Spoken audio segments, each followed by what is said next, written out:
esta nueva carrera, que se llama Especialización en Defensa y Garantías, con orientación en Derecho Penal y Derecho de Familia y Menores. Entonces, en esta nueva carrera, yo voy a dictar 3 clases, de las cuales esta es la primera, y me voy a guiar por los temas que indica el programa. Lo primero que anuncia es los contenidos mínimos como carácter introductorio a los temas que voy a desarrollar. En primer lugar, se habla de la dogmática jurídico-penal. Y me interesa hacer una referencia al significado de la palabra dogmática. Yo tuve la suerte de ser alumno de don Luis Jiménez de Azúa, que era, bueno, un político español muy importante en la época de la República, y además profesor luego del exilio en distintas universidades americanas, latinoamericanas. Y don Luis Jiménez de Azúa decía, la dogmática es la reconstrucción del derecho positivo vigente sobre bases científicas. Quiero poner el acento en alguna de las cosas que dice esta frase. Dice, la reconstrucción del derecho positivo vigente. Quiere decir que se basa esta ciencia dogmática propiamente dicha en el derecho positivo vigente. Para nosotros sería el Código Penal y las leyes penales especiales. Esta es la base de la que se construye la dogmática. Dogmática, como su nombre lo indica, dogma es una verdad revelada que no admite en principio discusión. Para nosotros la dogmática es una ciencia y se basa en el derecho positivo vigente. Hay que tener en cuenta esto, porque si no fuese el derecho positivo vigente, no sería dogmática. Podrían ser otras disciplinas de las cuales yo ahora voy a hacer mención.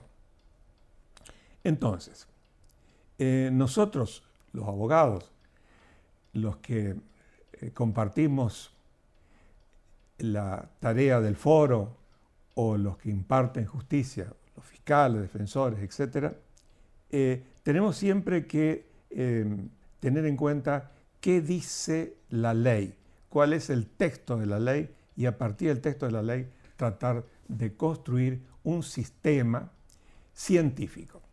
En nuestro caso, el sistema científico va a estar fundado fundamentalmente o principalmente en una teoría que es la teoría del delito a la que me voy a referir en algún momento.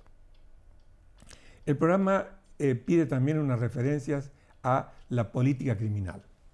Y también acá quiero simplificar el tema de esta manera. Preguntarme, ¿qué es la política? ¿Qué es la política? La política a secas. ¿Qué es la política?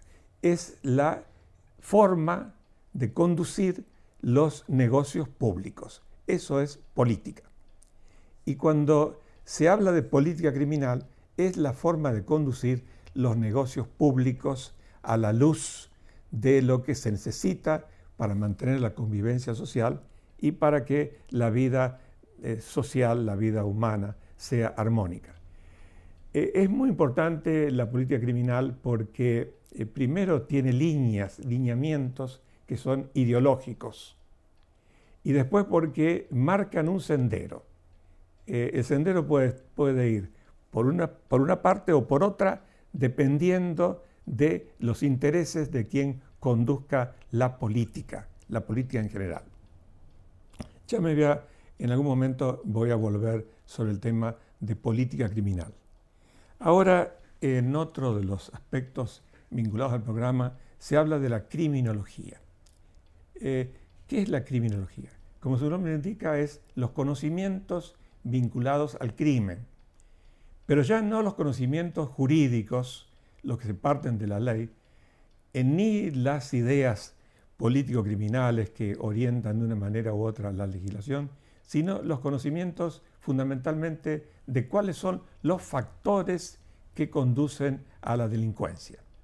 Nosotros, los abogados que nos dedicamos a esto, los profesores, etc., tenemos claros ejemplos en la historia europea fundamentalmente de corrientes vinculadas a la criminología.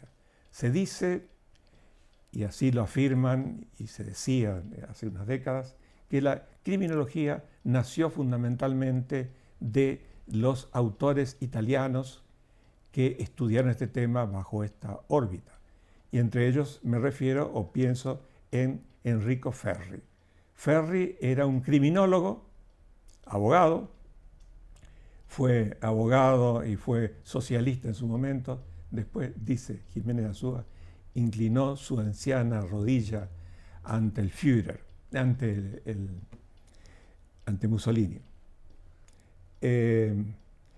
Bueno, pero Ferri, junto con los estudios que hizo Lombroso y los que siguieron, sobre todo por parte de Garofalo, estudió los factores que conducen a la delincuencia y habló fundamentalmente de factores naturales, biológicos y sobre todo sociológicos que conducen a la delincuencia.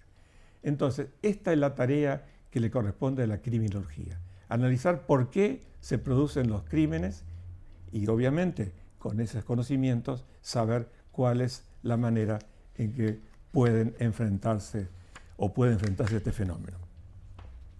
El programa requiere algunas explicaciones breves sobre la teoría constitucional del delito, de la pena y de los derechos humanos. Yo estoy plenamente consciente que nuestra Constitución Nacional de 1853 es un instrumento histórico, filosófico y político fundamental. Siempre para mí, aparte de los principios penales propiamente dichos, como es el principio de legalidad, etc., es un ejemplo extraordinario el del artículo 19, cuando dice que nadie está obligado a hacer lo que la ley no manda, ni privado de lo que ella no prohíbe, con lo cual la conducta humana tiene que estar gobernada por la ley. Pero además cuando dice las acciones privadas de los hombres que de ningún modo ofendan al orden, la moral pública o perjudiquen a un tercero, están reservadas a Dios y exentas de la autoridad de los magistrados, con lo cual marca una clara diferencia entre lo que es moral y lo que es derecho. En términos penales propiamente dicho, la Constitución es una vertiente de principios fundamentales referidos a la pena, a la prohibición con las reformas y la incorporación de tratados internacionales, la prohibición a la reincorporación de la pena de muerte, fundamental. Además, tiene disposiciones relacionadas a la prohibición de las penas crueles, aberrantes, etc. Y nosotros tenemos también unos principios que menciona el programa, el principio de legalidad, que tiene varias vertientes. Todos conocemos que el principio de legalidad significa la necesidad de que exista una ley anterior al hecho para que el hecho pueda ser punido.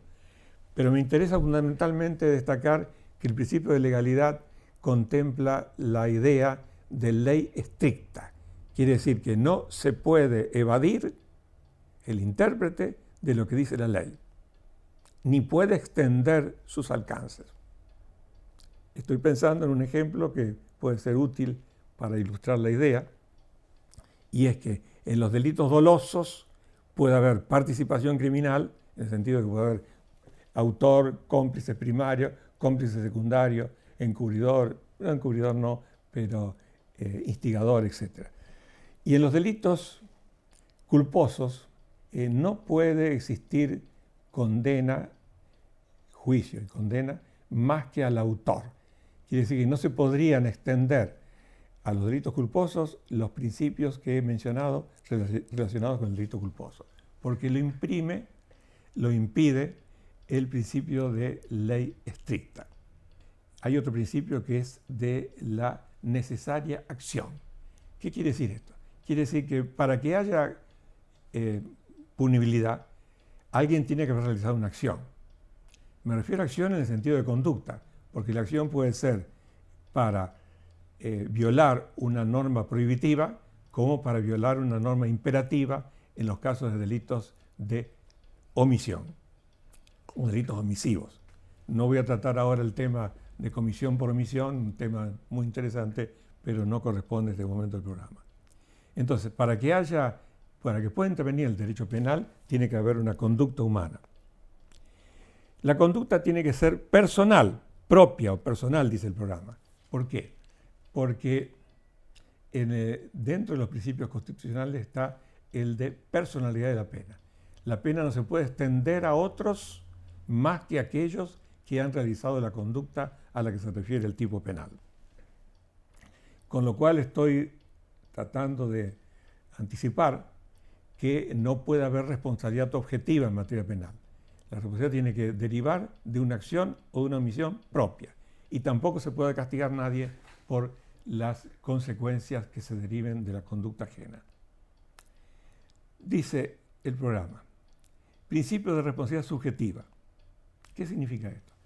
Significa que para que haya posibilidad de que intervenga el derecho penal argentino conforme a los principios constitucionales, tiene que existir dolo o culpa. No puede haber delitos que no sean dolosos o culposos, lo cual está dejando de lado cualquier otra imputación que no sea subjetiva, sino que sea objetiva. En el Código Civil argentino, tanto en el de Vélez Arfiel con sus respectivas reformas, como en el texto actual del Código Civil y Comercial, está claro que puede haber responsabilidad objetiva. En materia penal no puede haber responsabilidad objetiva. La responsabilidad tiene que ser subjetiva. Recién hablé, y lo dice el programa, del principio de lesividad. Quiere decir que para que haya posibilidad de imputar a alguien un hecho, y además para condenarlo en su caso, el hecho tiene que haber producido algún daño. Como todos sabemos, hay delitos de resultado, hay delitos de peligro y hay también delitos llamados por la doctrina delitos de peligro abstracto. En algunos casos, delitos de peligro abstracto, no voy a entrar en detalles porque me llevaría un tiempo, pero en algunos casos, delitos de peligro abstracto, este principio constitucional de lesividad no se cumple.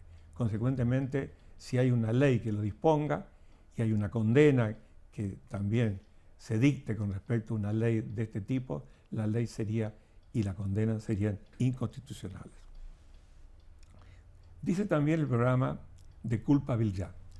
La culpabilidad, como se sabe por parte de la doctrina, es el reproche que se le formula al autor porque habiendo podido orientar su conducta conforme a la norma, no lo hizo. Si no existe culpabilidad, no puede haber responsabilidad penal. Y la culpabilidad tiene que ser por el hecho y no por las circunstancias personales del autor. Nuestro país sigue el sistema de derecho penal de hecho y repudia aquel principio en el cual se fundó el régimen nazi, bueno, y varios otros, de responsabilidad por el autor. La responsabilidad es por hecho y no por el autor.